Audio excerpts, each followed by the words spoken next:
Si le Canada sera soumis à la menace de devenir le 51e État ou autre. Every day, people wonder if Canada will be threatened with becoming the 51st state, if Greenland will be invaded. Macron was speaking to a gathering of ambassadors in Paris. C'est le désordre le plus grand, la loi du plus fort. We are living in a time of utter chaos. It's the law of the strongest that prevails.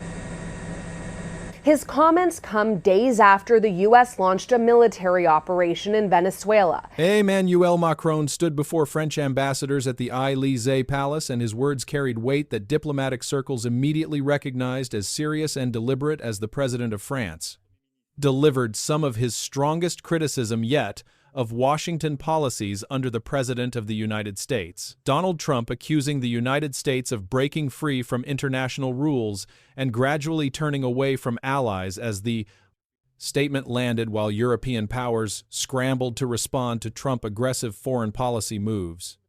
Macron's address on January 8 followed a week of unprecedented American actions as U.S. Special Forces captured Venezuelan President Nicolás Maduro and his wife on Saturday and transported them to New York to face drug trafficking charges after that. Trump doubled down on his insistence to take control of Greenland, an autonomous Danish territory, and the President of the United States repeatedly refused to rule out using military force to seize the strategic Arctic island, prompting Denmark to warn that any attack would spell the end of the NATO alliance.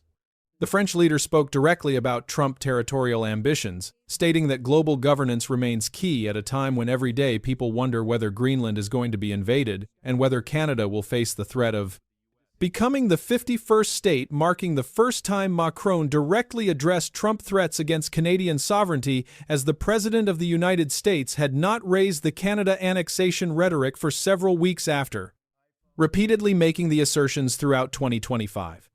Trump-Canada comments began in December 2024 during a tense meeting at Mar-a-Lago, where he suggested Canada consider becoming the 51st U.S. state if Prime Minister Trudeau felt planned tariffs would hurt Canada.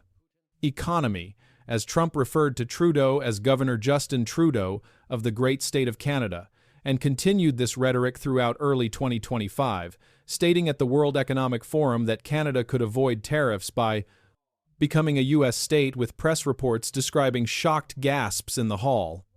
In April 2025, Trump told Time magazine he was really not trolling about making Canada the 51st state, arguing America does not need anything from Canada, while claiming the United States takes care of Canadian military and every aspect of their lives, and insisting the only way this thing really works is for Canada to become a state, as Secretary of State Marco Rubio later confirmed Trump believes Canada would be better off as a state.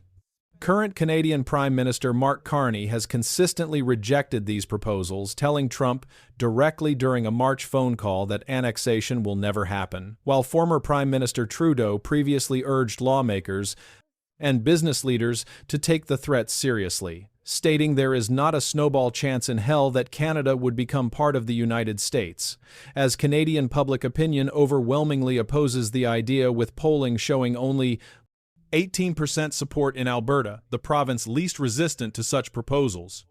Macron's Thursday speech emphasized that the United States is an established power, but one that is gradually turning away from some of its allies and breaking free from international rules it was still promoting recently, while acknowledging that multilateral institutions are functioning less and less effectively, yet insisting that global governance remains essential, as he said it was the right moment to reinvest fully in the United Nations, noting its largest shareholder no longer believes in it.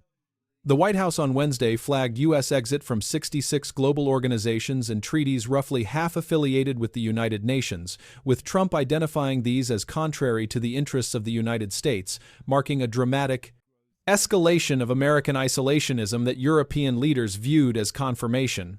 Washington was abandoning international cooperation frameworks. France has strong interests in NATO unity, sovereignty, norms, and Western alliances. And as a close ally of both Canada and the United States, France faces delicate diplomatic positioning, where even joking language about annexation triggers serious diplomatic pushback, especially amid global instability and rising geopolitical tensions, making Macron's public warning a signal that European patience with Trump rhetoric has limits.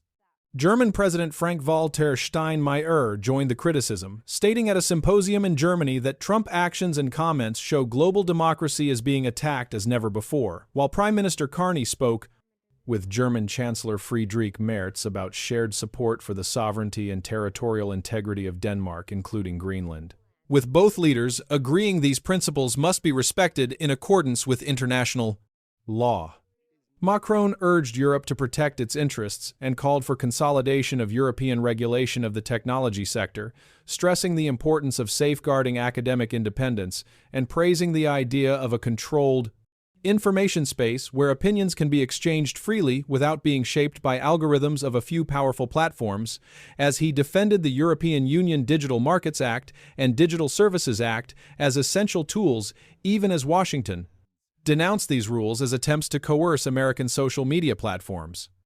Canadian officials and defense experts remain concerned despite Trump's recent silence on annexation, as former United Nations Ambassador Bob Rae warned that Canada remains on the menu, pointing to remarks by Trump Deputy Chief of Staff Stephen Miller, who said the future of the free world depends on America being able to assert its interests without apology, while a U.S. State Department social media post declaring, "This is OUR hemisphere," reinforced those concerns. Foreign policy experts told media that world leaders remain reluctant to criticize Trump directly, out of fear of angering a volatile White House, particularly Canada, as it faces delicate negotiations to renew the U.S.-Mexico-Canada agreement on free trade this summer, with the 2026 review representing a critical moment for North American economic relations. Macron warning carries broader implications for U.S. alliances and NATO credibility as Trump rhetoric continues to shape international reputation heading into major negotiations, while European leaders now demonstrate a willingness to publicly challenge American policies that threaten sovereignty norms, signaling that traditional allies will no longer remain silent. When fundamental principles face erosion,